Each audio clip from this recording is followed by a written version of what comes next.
Okay, so hi everyone. This is I guess, panelist meeting with Federal Reserve Board member, Representative Jocey Jackson.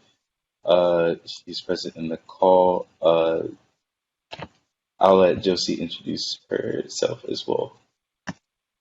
Cool. If you don't mind, I do have a PowerPoint presentation, but I promise it's not overly stuffy. And also, so I'll monitor the chat as well, but we'll take questions kind of as we're going through the event. Great. And can you guys hear me okay? Yeah. Yep, or I can at least. Okay. Flag me down if something happens.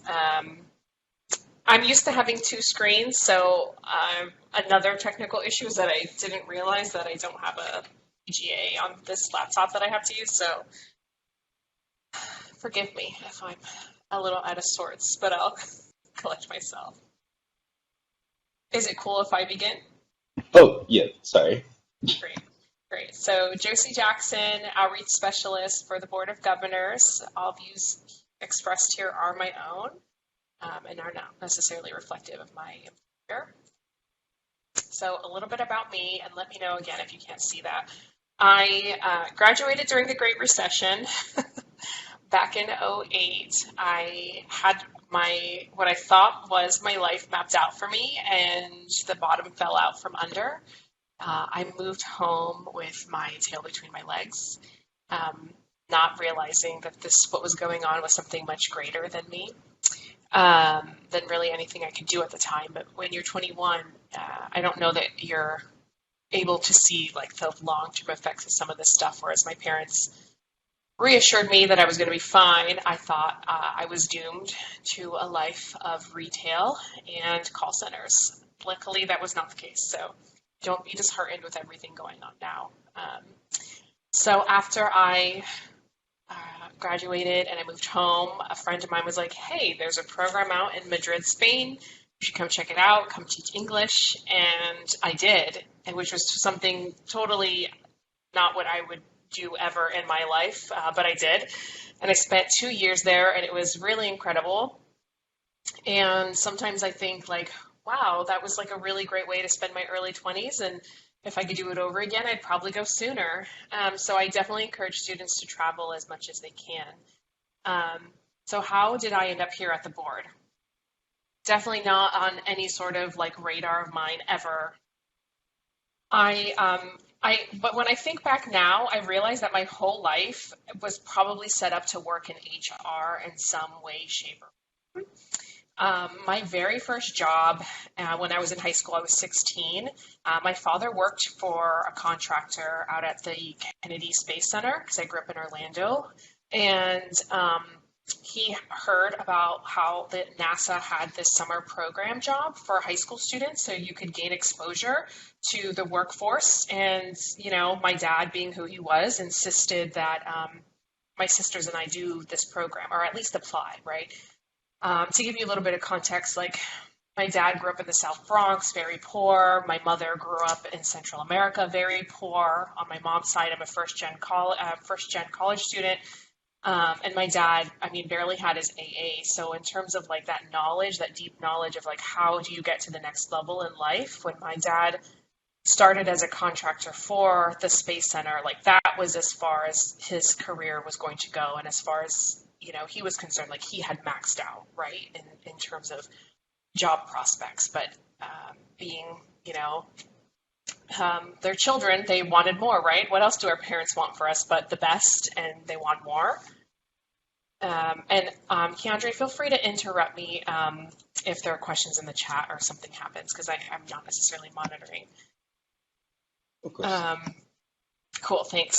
And so, you know, this was just like the first thing of many kind of jobs that lined up. So I gained exposure because I actually was assigned in high school to their HR department.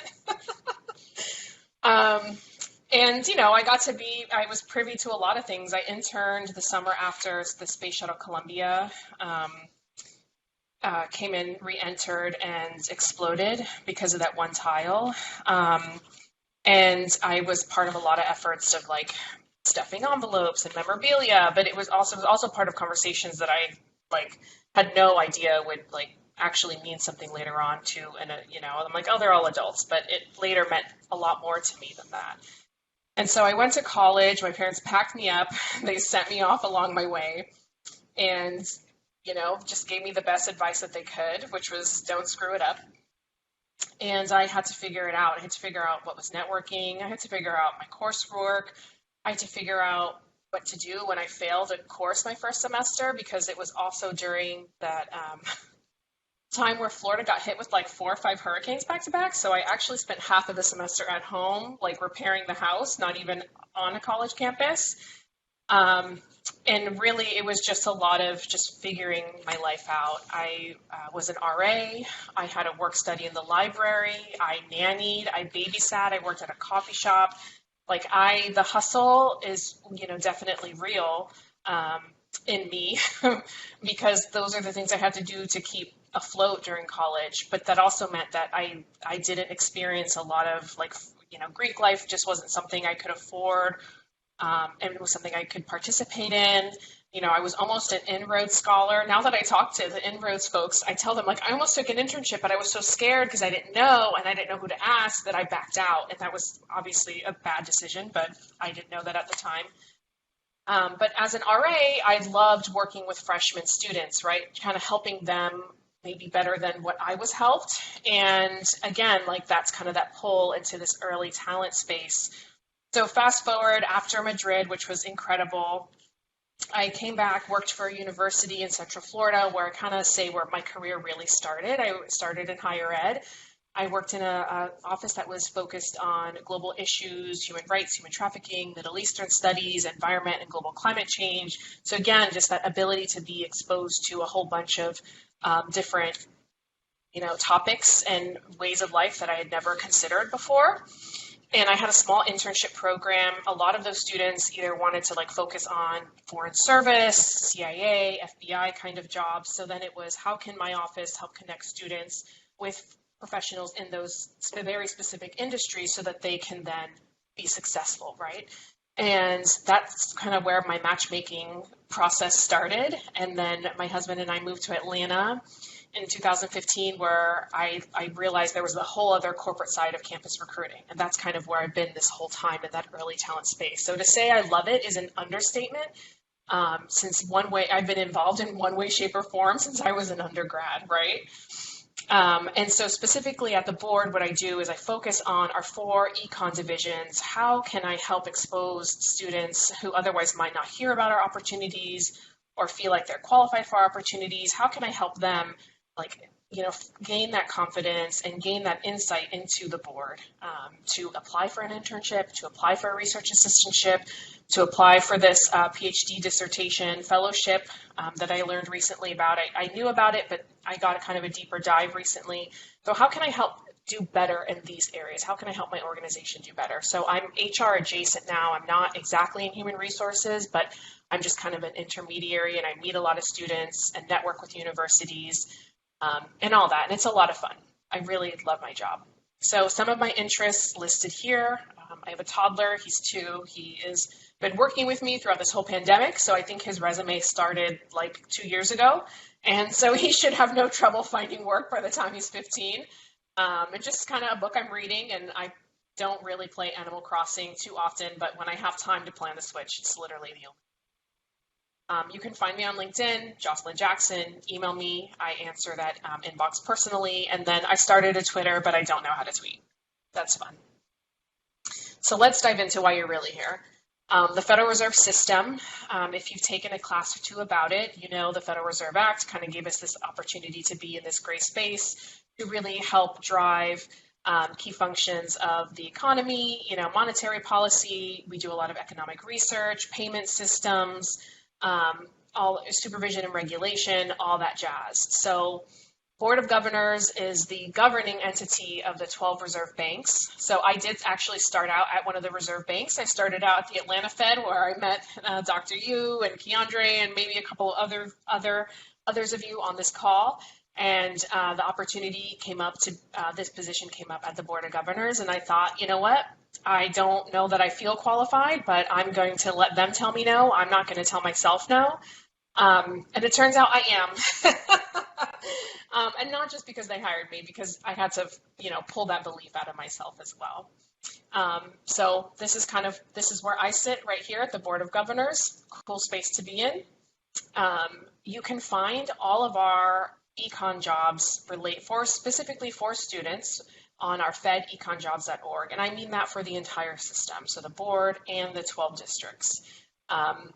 We post all of our opportunities literally right here where it says opportunities. It's a drop down, and you can click through and see for each specific district or for the Board of Governors. So these are econ related internships, our research assistantships. You can learn about the timelines for each district in more depth.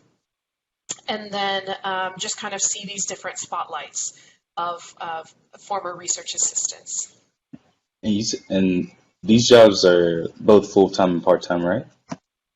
Sure. Yes. If there are any part-time opportunities, they'll normally say that. So something I've recently saw is that the board is hiring for a public communications, public relations intern throughout the school year, and that is part-time. So if you see any internship that is looking for a current college student during the semester, those are usually part-time opportunities. So about 15 to 20 hours a week. Thank you. Yeah, absolutely. And then something in your neck of the woods in the Atlanta Fed is that they hire for their Survey of Business Uncertainty group. And I believe the job is posted for the summer session already. Very honestly, these are heavy call center jobs, but it's really cool to see that the beginning of how they even try to solicit participants for the surveys to then gain more national insights that are shared more broadly. And you can check those jobs out. Usually they're posted here as well, but you can also Google the Federal Reserve Bank of Atlanta careers, then you should be able to back into it from there. Jocey, heavy call jobs, does that mean these are the jobs that usually get a lot of calls? These are the jobs that, so what it is you're, depending on the survey that they're trying to collect information for, the Atlanta Fed purchase lists of businesses on who to call, and you will be trained on a script, how to solicit participation, and then you're literally making calls to companies, asking them to participate in X survey, which you have information on. And then if you say yes, if that company says yes, then you kind of process their information. If they say no, then you mark that information down. And then kind of depending on whatever else that group has going on, whether they have opportunities for students to work on any sort of data analysis or process improvement. There's also networking with economists and each other and networking across the Atlanta Fed as well. They're really good about putting students in touch with other departments and divisions that they might be interested in for the future. Okay. Yeah, I totally misunderstood that, so I'm really glad that I asked. Oh, yeah. Thanks. Mm-hmm. Yeah, no problem. And then just to briefly talk about the Federal Reserve Board internship program, and then I'll hone in on econ-specific internships, which is what I imagine some of you might be most interested in. All of our internships are paid. It is a competitive program. Overall, we hire, across the board, we hire about 100 plus interns every summer. And then within our 4 econ divisions, we hire around 30 students that are specifically focused on economics. And then we have another subset of students that we hire for what I like to call econ adjacent. So I feel like I'm econ adjacent. And I have nothing to do with economics in terms of my background, but I support, the hiring, recruiting of folks that sit in these positions. So for this upcoming summer, I did hire an intern that is going to be focused on outreach opportunities, some data analytics from some surveys that we have kind of pending, waiting out there in the ether for someone to take and do something with, and then some marketing campaigns that I'd like to kind of see created from start to finish. So those are some of the opportunities that we have that are within our econ divisions, but maybe outside of um, economics specifically, and they are open to sophomores, juniors, and graduate students. And then our internships run for about 10 to 12 weeks, and we have 3 start dates. And for our internships, we do require U.S. citizenship. I know at the district level, so like at the Atlanta Fed, depending on the role, they can accept students on an F1, but again, it's like super specific. So don't be discouraged if you see that other districts require U.S. citizenship, because depending on the opportunity, it might be something that they're open to international students as well. So then in terms of an econ research intern, of course, we love students who study economics, finance, math, stats related majors are definitely welcome. Grad students in a master's program are definitely welcome. Some of the work might include, like I just wrote something down real quick. I looked at what some of the students worked in last year. So in some groups, they were exploring the prevalence of uniform pricing across various industries, whether it was like goods or the financial industry, and then using valid data sources to examine the implications and inclusion and inequality within those specific sectors that they were. Some of the skills there that were required are Stata and R, and then maybe some experience with large data sets. I will say in terms of internships, we're not requiring students to be experts at anything. You know, maybe you've taken a class, self-studied, had 1 or 2 projects under your belt. That's perfectly acceptable. It's not something that we expect our interns to come in and like have some sort of deep knowledge. If anything, it's great to have that foundation and then to get that working knowledge on site. And we also usually provide technical training that's available to anyone once they're with us.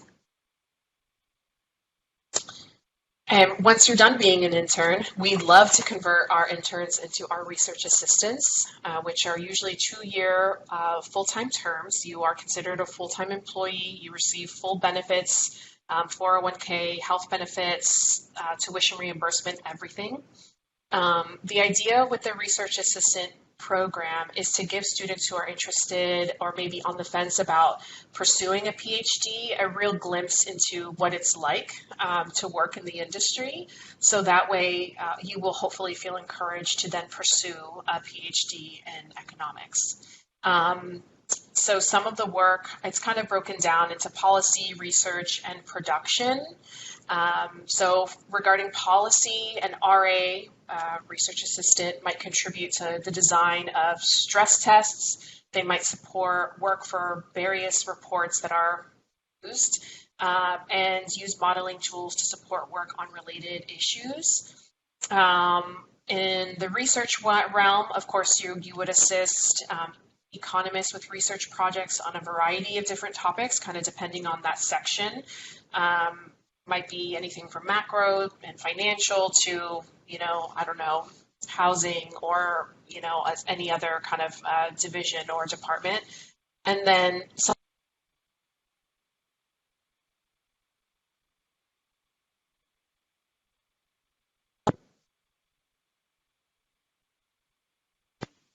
bring in my ear. Sometimes there are opportunities to co-author. And then in terms of production, again, you're managing large data sets, you're developing or maintaining codes, you're producing charts for policy work. So the skill sets there that you, again, want to exemplify are your ability to manage data sets, programming languages, or statistical packages like R, MATLAB, etc. And then again, we do bring students in this capacity and train them so that way you develop a deeper understanding. In terms of the applications process, and I do host a public events, and I'm happy to share with Dr. Yu and whoever else is interested in staying in touch. I provide a more in-depth workshop around our application process and our interview process, so don't worry about memorizing this. And it's also on our Fed Econ jobs, but we have 2 recruitment cycles, mid-August through mid-October, and then mid-October through the end of January. And then, we invite students to interview in each of those cycles, and then we make offers. And usually students start, the summer after they graduate. So usually, if you're a rising senior, you'd want to get your materials prepared to participate in this fall's recruitment cycle. And a caveat here too, or something I wanted to mention, is that if you're interested in applying for the board and other districts, you absolutely can. All of their application softwares are independent. We all run independently and run independent hiring processes from one another. So if you decide you want to apply to all 13 opportunities out there, you are more than welcome to. No one will be the wiser. We do our best to encourage candidates to be candid with us if they are in other interview processes. Not to say that would cut you off from ours, but just to know, are we competing with someone else, and what does that deadline look like? Is there anything we can do to accommodate if you have an exploding offer or something like A question from the chat. So are these remote internships and programs, or are they in Washington, D.C., like the other one? Sure. So for our interns this summer, it's hybrid, meaning if you are not from the DC area, we are happy to host you remotely. If you're a student who is from you go to school at Georgia Tech, but your family lives in DC, and you're going to be home for the summer, if your section will be in office, then we're more than happy to host you in office. I don't know what next summer, 2020, I don't even know what year we're in, 2022, 2023, I don't know what that will look like. In terms of in office completely, and if you have to be in DC or not. But right now, we're giving students the option. Thank you. Yeah, and then for the research assistant, we do expect for research assistants to come into office. Again, it will depend. Right now, we're still evaluating our re-entry, so we're not back in office completely yet.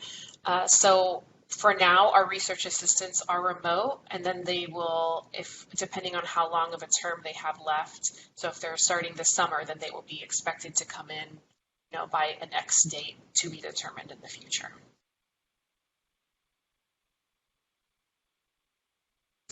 Again, some of the requirements for our research assistant program: bachelor's degree, again, love econ, math, stats, finance, kind of anything related.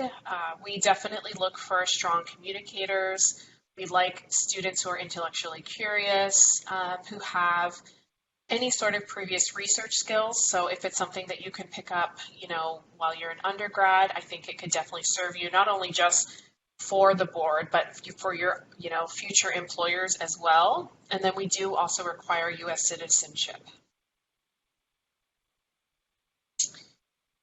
Again, just kind of a high-level overview about what you would receive working at the board. So we do provide technical training. Interns and research assistants alike do have access to LinkedIn Learning, which is LinkedIn Learning is a great place to pick up new skills, as well as being part of a section that has a specific policy and research responsibility. I know some students end up working on teal books or, helping prepare things for the FOMC. Of course, a lot of these things are confidential until they're made public, so you have to definitely be an individual who can be trusted with confidential materials. And then you'll be exposed to policy and academic work, which will hopefully encourage you to take that next big leap to the world of a PhD. So I wanted to just briefly chat about our dissertation fellowship in case there are any PhDs on this call today. Hopefully you can put this in your bank if you're not quite at the 4th or 5th year yet, but put it in your memory bank for later. We do offer a paid in-residence program. It basically allows you to work on your dissertation and gain feedback from our economists around how that's going. We do require a presentation at the beginning of your summer and at the end of your summer. It's approximately 10 to 12 weeks long. We do host our dissertation fellows in the summer months because we find that works best for their schedules. You network with economists and with other fellows, and we're working on making this more programmatically robust so that our fellows leave feeling like they have a strong network, that they've gained additional skills over the course of the summer. The website's a little weird right now. I actually meant to add it here and I forgot, but I can email it to Dr. Yu later for sharing.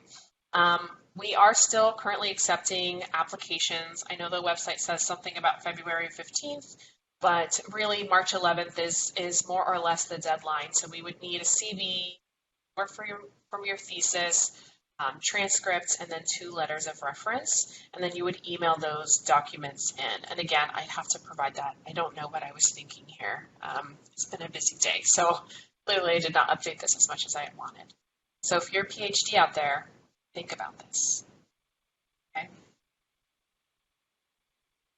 And then ways to keep in touch, right? So we have info sessions like today where I can kind of talk about high level things that we do offer here at the board. I also offer one-on-one sessions with students if you would like more support. You're thinking about applying and you're a little nervous, I'm happy to talk through jitters, happy to review your resume, cover letter, whatever it is that you need to get a second opinion. We also offer board economists to host presentations on economic related topics, so feel free to reach out to me about that. Happy to coordinate.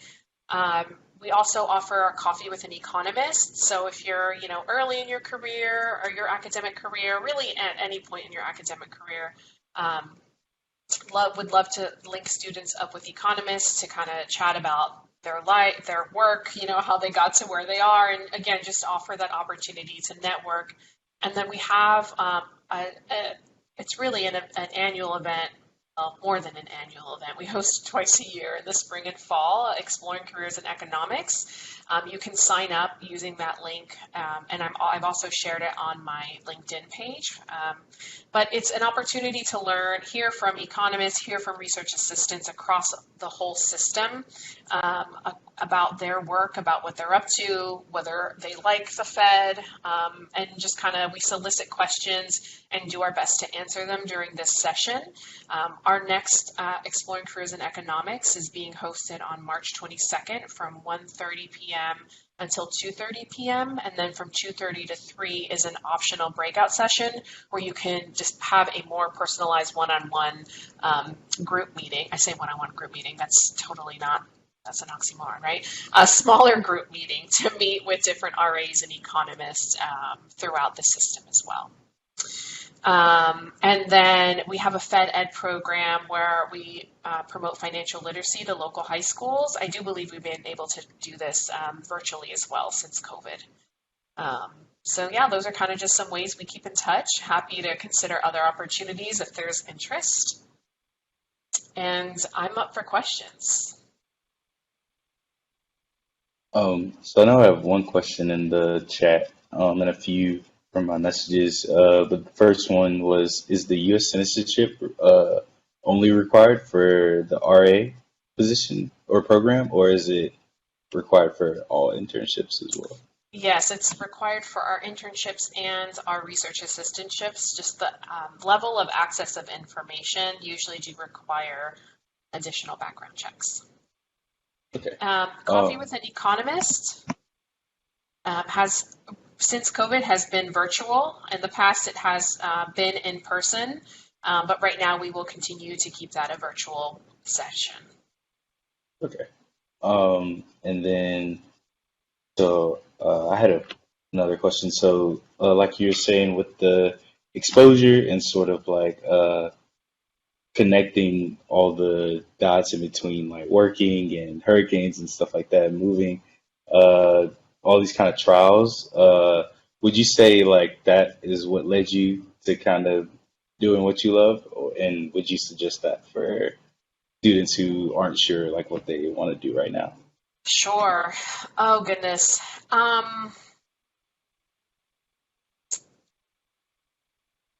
Yeah, I mean, in a lot of ways, how my career journey has worked out has really, one, I paid attention, right? So in undergrad, like realizing that I really enjoyed working kind of mentoring. I also changed my major a lot. I was one of those. I was Yeah. an elementary education major, but I realized that that like was not for me. But I still loved that aspect of the student. So when I moved to Spain and I taught English and I came back, like I knew that I needed to find a pathway into like helping early talent without sacrificing my ability to like take care of myself. Like, I kind of, I have student loans. I still have student loans. And because I spent kind of that kind of early 20s years kind of doing something else, I was making like 600 euros a month at one point, which is like nothing, but I made it work. Okay. Which you tell me how much student loans I paid off during that time, right? But I knew that I had to catch up, right? And I think that's kind of a trap that I fell into for a little while that I would really caution all of you to do your best to avoid that comparison trap. Like, and sometimes I even find myself doing it now. And here I am working for the Federal Reserve Board, an organization that is so prestigious and like it's such an honor for me to work for, and no one in my family has ever even dreamt this big, and like here I am and I'm still comparing myself to other people. And so I really have to stop and like reflect. Jocey, don't do that. I've come so far, and it's incredible to be where I'm at. So don't start comparing yourself to other people that, oh well, they got an internship their freshman year or sophomore year, or they got into this graduate program and I didn't. Like, you make do with what you have and like allow it to teach you something. And in every phase, I did my best to remember, like, you're exactly where you need to be. It doesn't feel like it. It stinks, but what can you do to prepare yourself for the next level? And when I went to work in higher education, like that was an incredible 3.5 years. I had access to an ambassador in residence. She's actually speaking tomorrow. I'm gonna like go to her virtual event, and she really formed me in terms of like, how do you act in public? How do you speak to foreign dignitaries? How do you host people? How do you enter a buffet line? How do you sit at a table that is like fully displayed out in a really high end, I don't know, banquet situation and handle yourself? I had no idea how to do those things. And while right, I didn't get paid a lot in that situation, I was enriched so much to prepare myself for the professional world. And that navigation is priceless. Knowing I can walk into, you know, an embassy, which I've done before and I never thought I would, and conduct myself and not feel out of sorts is priceless. And in that moment, I was able to absorb those lessons that were given to me. So definitely do your best. It's sure, plot and plan and scheme for the future, but no, like, you need to enjoy the moment, the phase that you're in, because it will carry you to the next one. I agree. Estoy de acuerdo. Uh, I think with social media is pretty like easy to kind of compare and like you get caught up in that. So I think yeah, that's some good advice. Thank you. Yeah, sorry if that was a little too preachy, but you all are doing really well. Don't doubt that for a minute. Thank you. I had another question. So uh, does the Federal Reserve Board kind of work independently of other government organizations and or agencies, and then like, do you think the separation is good, bad, uh, to what extent? Sure. So it is my understanding that we do work independently. I know that we don't receive tax dollars in your typical way.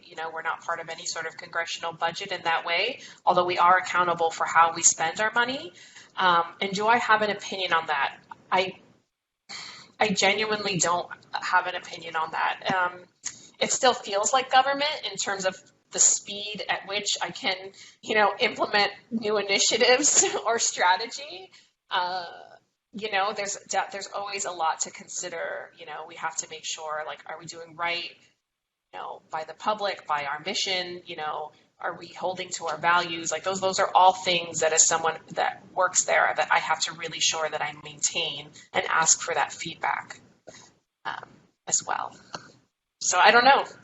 Time will tell. I think Sarah has a question.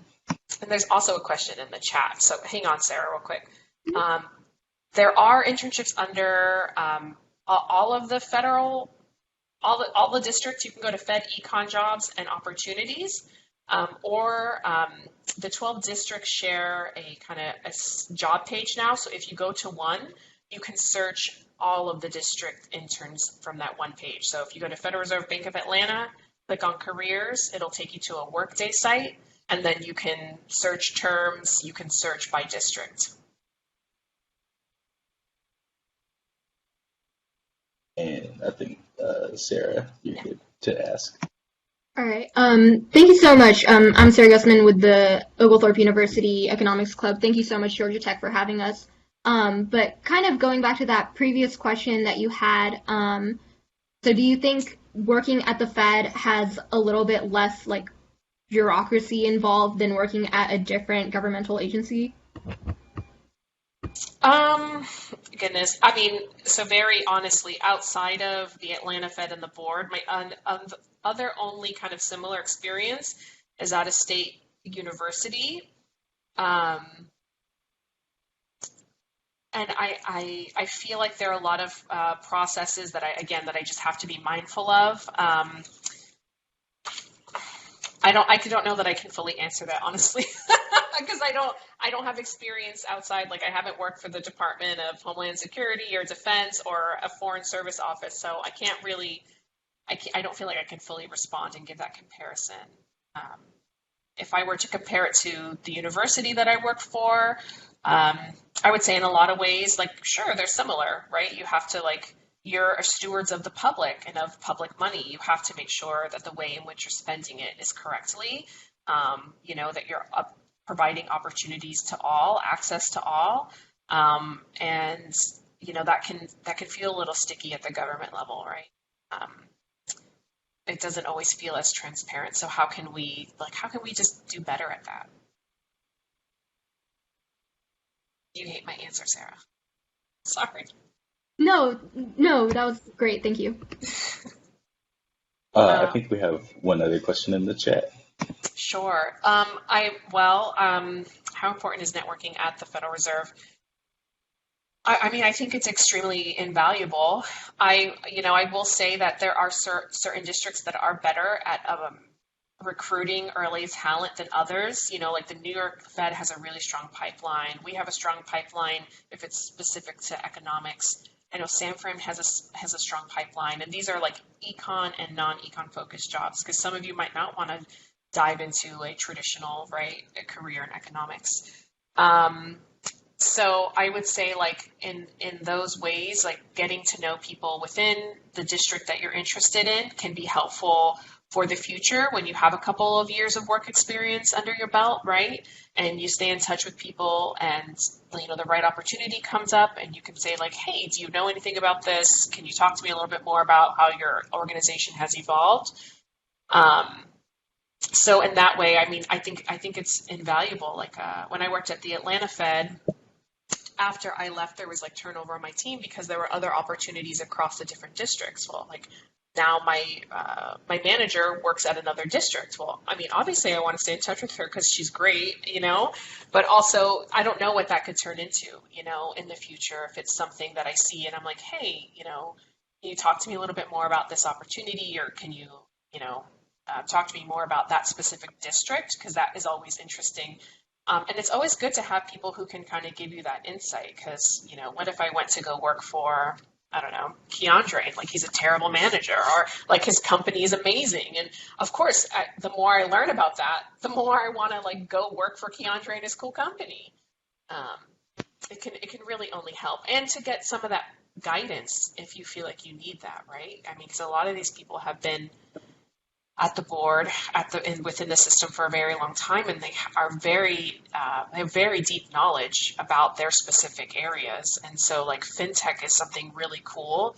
Payment systems is like catching up and doing all this really cool stuff. Like, who better to chat with than someone at the Federal Reserve Bank of Atlanta or something like that, who can kind of give you insight of like where they think things are going and how they've seen the industry change.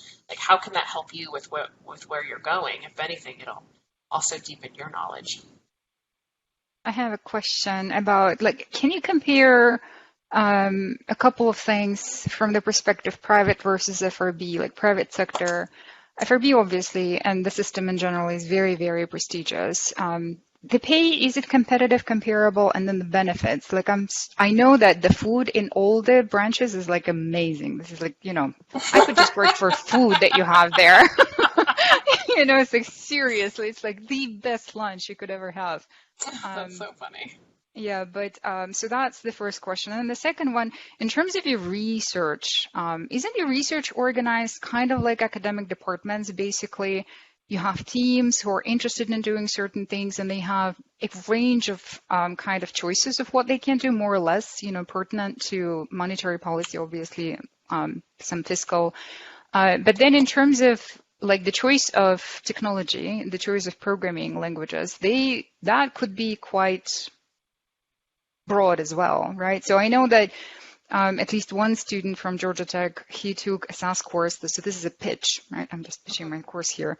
A SAS course at Tech, and he got the job at, I think it was this full-time RA-ship because of that skill that he had. Like he explicitly told me, if I didn't take your class, I wouldn't have gotten the job. Thank you. So I just want to make sure that we have kind of like the full exposure in terms of the programming languages and the skills. And if you could speak to that, that would be awesome. Yeah, I will definitely do my best. So first question regarding compensation, benefits, kind of work-life balance. So my experience in the private versus the FRB, I will say that the work-life balance is definitely like a #1 priority. For folks, they offer a variety of schedules to kind of help meet your needs, whether that's like, for me, it's working a 980. I work my 80 hours in the span of 9 days instead of 10 work days. And then I have every other Friday off, and that works really well for my family. I'll say too, like when I came into the Atlanta Fed, I was just used to working really long hours because of the financial institution that I came from. And at one point, my manager came up to me and she's like, "Hey, I've noticed that you've been staying late, logging off late. And I want you to be sure that you're going home by X time this Friday. Like you need to go home immediately." And she made it a point to let me know, like, we value your time. We value your time at home. You need to like pack it up and go. You'll like all of this work can wait. So I got used to that, right? Being able to kind of come in at my set time and leave at my set time and not feel obligated to stay, or like someone's watching me if I don't stay. And do I stay because other people are staying even though we have nothing to do? No. So I really appreciate that. I will say that in terms of compensation, I like, is it as competitive as private sector? I think it depends on the level, but I do feel like the pay is fairly competitive for being a Federal Reserve system. And then the benefits are just incredible. I mean, I have a 401k match, 6%, and then an extra percent, so up to 7%. I also have a pension. Not that I don't, it doesn't mean as much to me because like I don't know that I'm going to spend 30 plus years at the board. Don't quote me on this. I might, I don't know. But if I don't, that pension might not mean as much to me, but I think it's really cool that they offer it because I didn't realize that it was still a benefit. My medical benefits are very strong. The tuition reimbursement, maybe in a couple years I'll go get a master's degree and they cover, I think, over $12,000 academically a year. So I could feasibly go back and get my master's degree and come out with depending on what I studied. Georgia Tech School of Economics. Yes, Georgia Tech School of Economics. I've actually thought about it. We have much catching up to do. All right. So, it could definitely be something. And then we do offer a lot of training, like professional development is key. There's like Python for beginners that's starting later on this month. And I'm like, ooh, do I take that? That sounds terrible. But maybe, because why not? I have access to it. So there are a lot of different things like that you can be a part of and grow your skill set. Like I want to learn Tableau because it's something that my team utilizes. I haven't learned it yet. And my boss is like, absolutely, like take a crack at it. We'll give you some stuff to work on. I'm like, okay, here we go. I open my big mouth.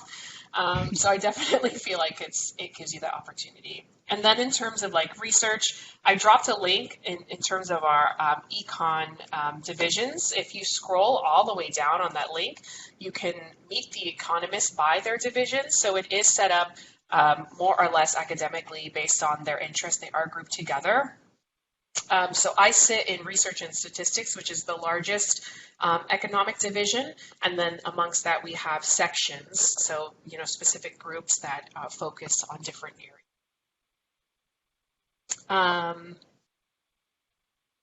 You asked something else about teams.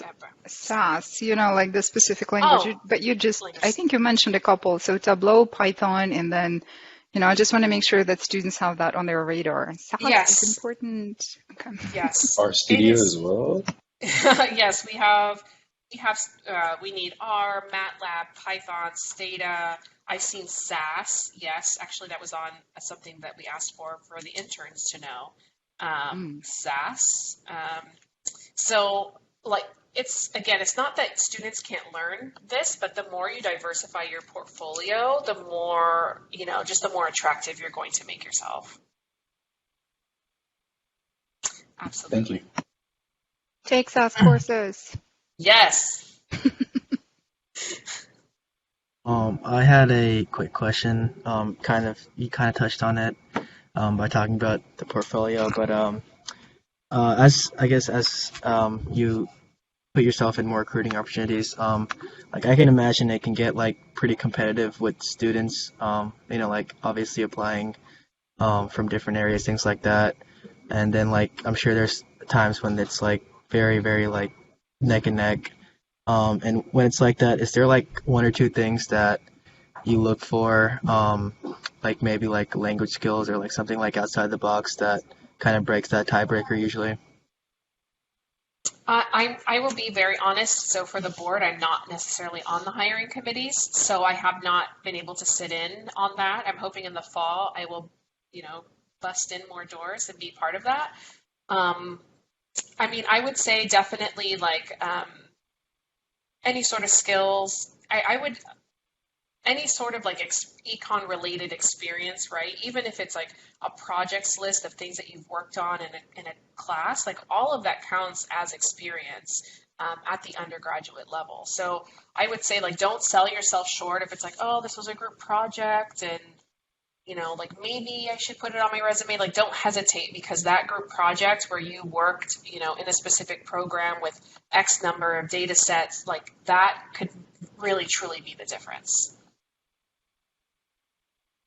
I will plug Jocey's workshop in that it really helped me reformat my resume to fit that. I took out a whole section basically, and then just replaced it with like academic coursework essentially that was worded way better in Jocey's words as well. So thank you for that. Yeah, absolutely. And you got a job too, right? You did. I did. Do we have the link for the workshop? So I have not set dates yet. Admittedly, this last month I was helping backfill my coworker who was on leave. So I've pushed all my university-focused events to March, and then now in March I'm going to focus on getting students ready for that next RA recruiting cycle. So probably in April. And usually I host this like between 4 to 6, and they're drop-in sessions. We do ask that you register, but I also offer multiple. So if like you can't come to one, you can come to another. And that's when I try to bring RAs, research assistants with me as if they're actually coming. But you know what I mean?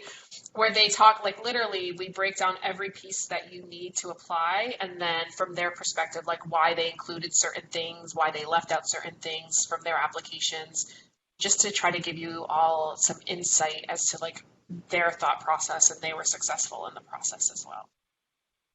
That's really cool. Thank you. I have one more question if nobody is willing to. All right. So, we talk a lot about kind of like the obvious things that somebody needs to check off their to-do list in order to be successful, appear successful. I don't think that we really address this, some of the events that are really hard to anticipate. Like, for instance, you graduated during the recession. I really appreciated your comment on that because we don't prepare students for that, unfortunately. So I worked with a number of folks who have had difficulty with the last, job market cycle. It's terrible. It's painful. And if you had to give like maybe three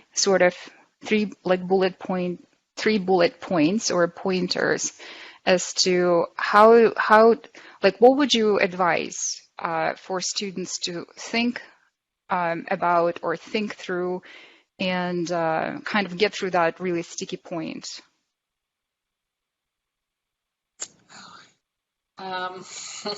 Sorry. Yeah. Oh gosh, what could I have used? 3 bullet points to kind of give some advice. Gosh. It's, hold on, let me organize my thoughts here. Yeah, take your time, take your time.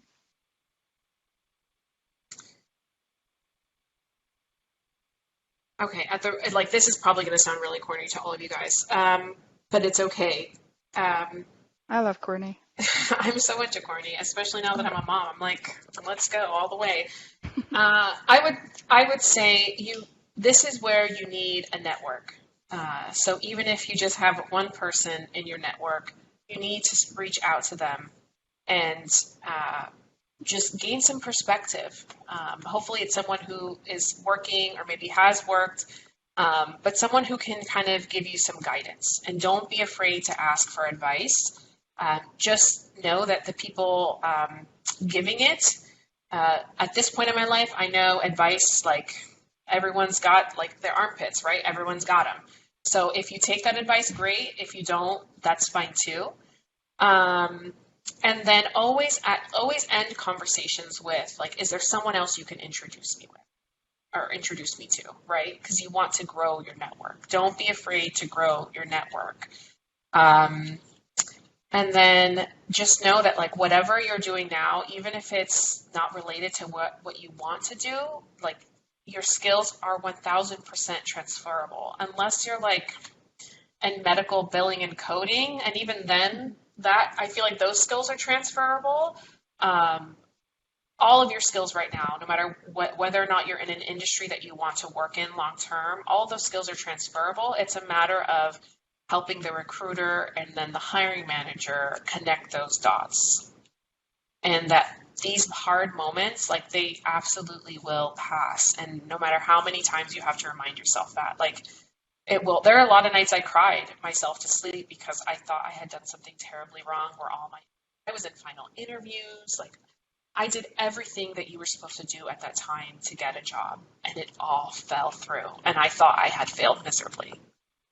So, like, just know it's okay, that it will definitely pass. Thank you. So Thank you. I just want to mention to students that we plan for success. This is what we're trained to do. But you all probably failed a test or maybe didn't do very well. These are really the places where you kind of want to embrace and talk yourself through that sense of failure, which a lot of times is really not true and not real. It's kind of like what we tell ourselves. And I really hope that none of the students that I work with have to face the situation. But the reality is that it did happen. It does happen, unfortunately. And hopefully, you can use us, to get through those bad moments. So make sure that you reach out to everyone you know. Absolutely. And that's something I wish I had more of when I was an undergrad, more of a network, and I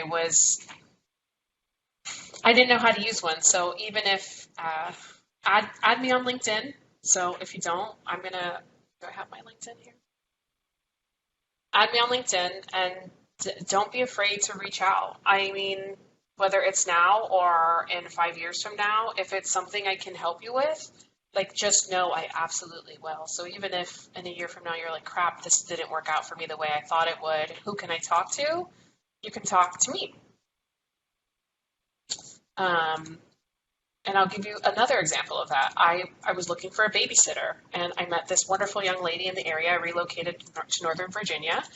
And instead of talking to her about babysitting, because she came through word of mouth, I was like, oh, you're in college? What are you studying? Da-da-da-da-da, da-da-da-da. It's been 6 months. I didn't hire her as my babysitter. She was too busy. She sent me a text like, hey, I know this is random, but I'm having a hard time in this job market. Can you talk to me? I spent Saturday morning talking to her. I'm going to look at her resume. Like, I'm going to talk to her again. I'm going to do my best to coach her through the process of, like, entry-level work. So don't, like, that's what I mean. Don't be afraid to reach out and contact me. And I cannot, for the life of me, post my LinkedIn. Thank you, Jocey. That's why I love I'll you. I'll make sure to add it in our follow-up email as well. Oh, yeah, I will. My computer doesn't do what I want it to do. You can hang on just a second. I promise I'll get it. Are you all back in class or virtual or a combination? Zoom, mescla, or a combination. I'm completely online. I have 2 courses, actually 4 courses online, but 2 tiny ones, which are SAS. SAS. I think she's telling you guys something. Yeah, but most of us are in person. Yeah, I think so. Awesome.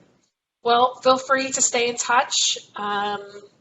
Would love to hear from you guys about anything that you're needing in the future. And I will share my information for the workshops I'll have in April. And if that doesn't interest you, I'll be hosting them over the summer and into the fall. So you'll have multiple opportunities, even if you don't feel like right now is the time for you to absorb that information on research assistant applications.